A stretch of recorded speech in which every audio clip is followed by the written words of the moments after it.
بیایید امسال یک بار دیگر نوروز را در بازار نوروزی جشن بگیریم. با سپاس از شرکت و سپورت شما عزیزان در بازارهای نوروزی گذشته، امسال زیباتر و مجللتر از پیش در بازاری دیگر با شما خواهیم بود. بازار امسال یک شنبه 14 مارس 2010 در هتل لکینتا واقع در 350 لایتینگ وی در سیکاکس نیوجرسی برگزار می شود.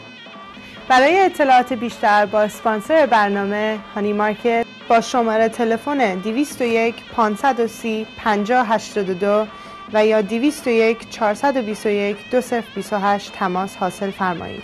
دیدار ما در بازار نوروزی. راستی تا یادم نرفته ورود همگان به بازار رایگان می باشد.